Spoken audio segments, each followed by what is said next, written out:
नमस्कार बंधुरा आमार चैनेले आपनादेर सबाइके स्वागत जानाई। गरमकाल मानेई काँचा आम, ताई नियेई आजकेर रेसिपि काँचा आम दिए आम कासुंदिर आचार।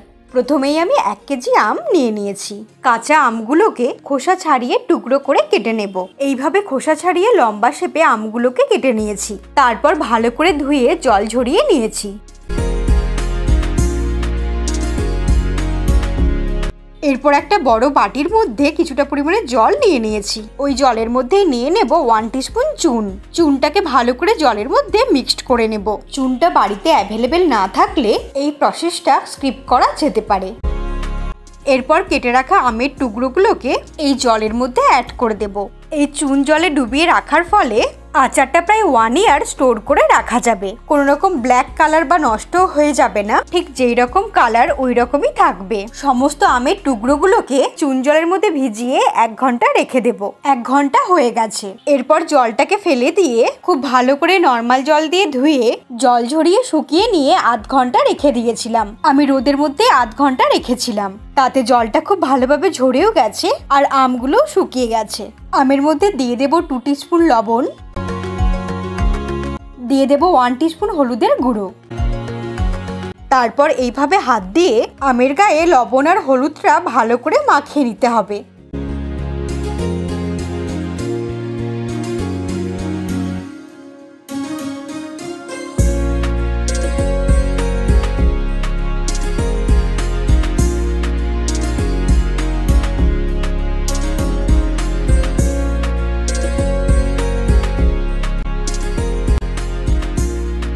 এইভাবে খুব ভালো করে আমের গায়ে নুন আর হলুদটা মাখিয়ে নিলাম। এরপর একটা প্লেটের মধ্যে আমগুলোকে নিয়ে একদিন রোদে রেখে আমগুলোকে শুকিয়ে নিলাম। এরপর আমের মধ্যে দিয়ে দেব 200 গ্রাম সরষের তেল। এর সঙ্গে অ্যাড করব মশলা। চলুন দেখে নিই মশলাটা কি করে তৈরি করতে হবে। মিক্সির ছোট জারটার মধ্যে নিয়ে নিলাম 50 গ্রাম সরষে আর নিয়ে নেব 50 গ্রাম শুকনো লঙ্কা। এরপর মিক্সির মধ্যে গুঁড়ো করে নিলেই মশলাটা আমাদের তৈরি হয়ে যাবে। এই দেখুন গুঁড়ো মশলা আমাদের একদম রেডি হয়ে গেছে। সমস্ত মশলাটা আমের মধ্যে অ্যাড করে দিলাম।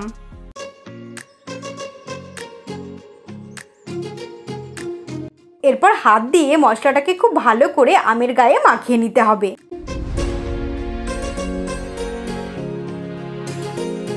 যেহেতু মশলাটার মধ্যে শুকনো লঙ্কা আছে তাই হাত জ্বলার সম্ভাবনা থাকে, সেক্ষেত্রে একটু ঝাঁকিয়ে ঝাঁকিয়ে মশলাটাকে মিক্সড করা যেতে পারে।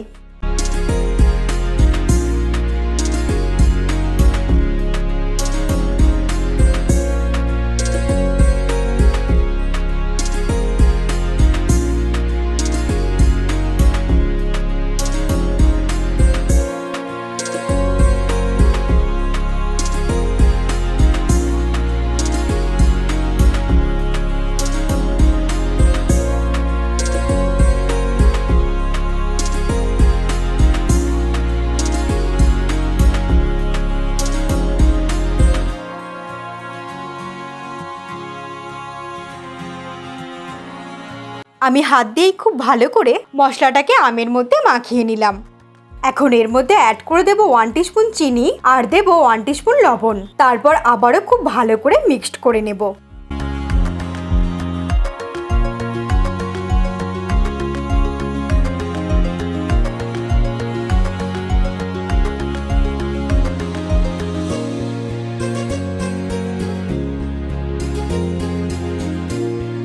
এইভাবেই সমস্ত কিছু খুব ভালো করে মিক্সড করে নিলাম।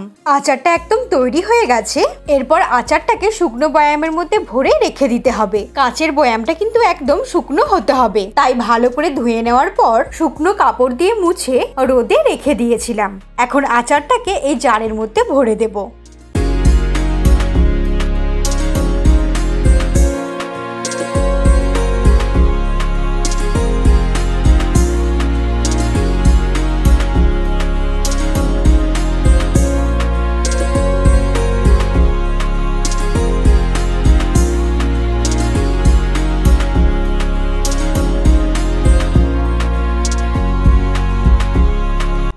আচারটাকে এইভাবে জারের মধ্যে একটু চেপে চেপে ভরে দিলাম। এইভাবেই তৈরি হয়ে গেল খুব সহজেই কাঁচা আম দিয়ে আম কাসুন্দির আচার।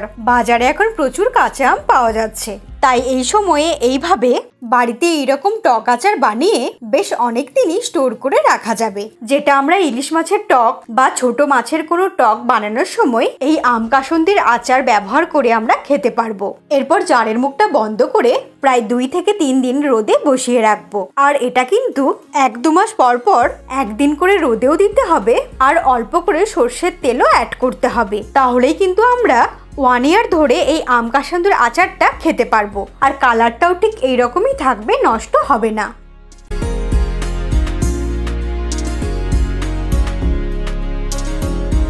তাহলে বন্ধুরা, এই আম কাসুন্দির আচার আপনাদের কেমন লাগলো অবশ্যই কমেন্ট করে জানাবেন। ভালো লাগলে একটা লাইক আর শেয়ার করার অনুরোধ রইল। আর এরকমই সহজ সহজ ভিডিও সবার আগে দেখার জন্য আমার চ্যানেলটা সাবস্ক্রাইব করে নিন। ভালো থাকবেন। আমি আবারও নতুন রেসিপি নিয়ে খুব তাড়াতাড়ি ফিরে আসবো।